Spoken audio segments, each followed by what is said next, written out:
We are ready to go with the Sunday Roundtable. Joining us this morning are Massachusetts Democratic Party Chair Steve Kerrigan and Republican political analyst Rob Gray. Good morning, guys. Great to have you with us. Good morning. Morning. All right, as President Trump and Republicans bulldoze ahead, Democrats look lost in the wilderness. Chuck Schumer's decision, Steve's laughing, Chuck Schumer's decision to support a continuing resolution on the budget and avoid a government shutdown has triggered an emotional response. Democratic voters angry the party is not fighting back. A recent CNN poll put the Democratic approval rating at 29%.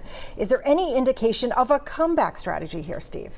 Look, keep in mind we're in the first 100 days, and this happens a lot when we're not in power. I will say, I wasn't in the room. I worked in the Senate for a long time. I wasn't in the room when Leader Schumer had to make that decision. I'm not sure I would have made the same one. I would advise Democrats in Washington, they're playing by Marquess of Queensberry rules in a UFC world. And I think they've got to change up how they're approaching things. I think in the House, they've been standing together. In the Senate, they're seeming to fracture a little bit. But our voters understand there's a long way to Election Day, and people are going to see the hurt that this administration is bringing, and they're going to vote for Democrats. Is there a comeback strategy, Rob?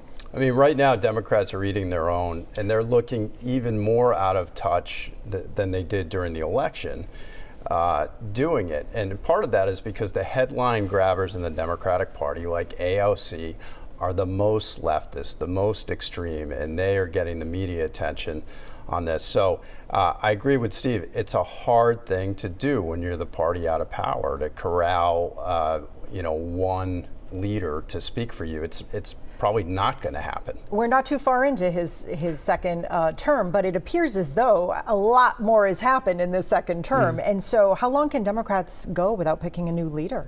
Well, so it depends on how you define leader. Or should they pick a new leader? Well, the Republican Party for close to a dozen years have had one person who has controlled absolutely every level of it, from the federal government on down, which I actually think is a real problem for them in the post-Trump world.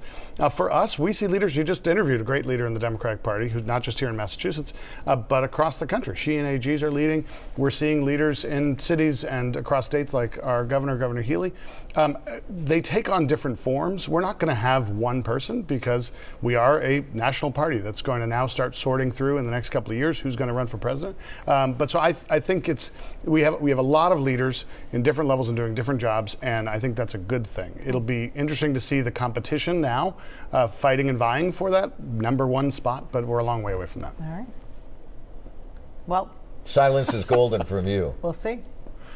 Well, I'll let you guys stew in it for a while. Okay. You're so kind. Thank you. While we're stewing. Letting you twist in the wind a little there. Right? While we're stewing, next item, nice. Mayor Wu. She rallied her supporters during her State of the City address last week. She was defiant in her pushback against the Trump White House, although she didn't mention the president by name.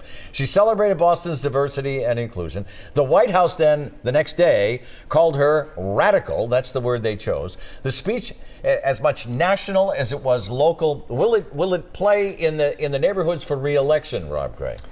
Mayor Wu got a major gift from Donald Trump this week. I mean, Trump called me radical could be her new bumper sticker, frankly. Remember, Trump got 20% in the city of Boston in the presidential race. So she's on the side of the vast majority of voters and going after Trump, and the more he goes after her, probably the stronger she gets. Well, she's 2 for 2, right? Because she, honestly, by all assessments, she looked strong in Washington. Absolutely. She looked strong the other night. Absolutely. Look, and I think the headlines are very national focused, but if you were there and watching that whole speech, she talked a lot about what she's done in the community. And look, she used the moment for what she needed it to do, which is get the attention by taking a couple jabs at Washington and then talking about the successes. And acting like she's defending Boston. Totally. But she didn't mention bike lanes. She didn't mention Josh Kraft. Did she have to? No, I mean, stay away from the third rail. Don't give your opponent any oxygen. I mean, right now, Kraft has faded. I mean, he didn't have a real strong start, but he's faded even more under the power of incumbency that Wu has to dominate the media. All right, State Auditor Diana DiZoglio, she has made the most of her appearance at last Sunday's St. Patrick's Day breakfast. She tweaked Governor Healy about her recent national media appearances. She did not bring up a possible run for governor, though others at that table did. So what are the chances we could see a Democratic primary for governor, Steve?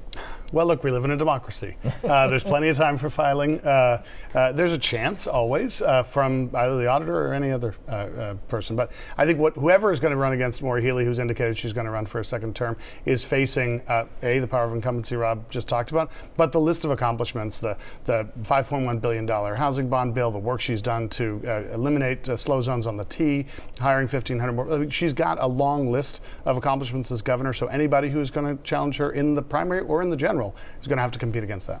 What do you think, Rob? The chances look decent to me. I mean, DeZoglio seems ambitious. The interesting thing is they're both liberals.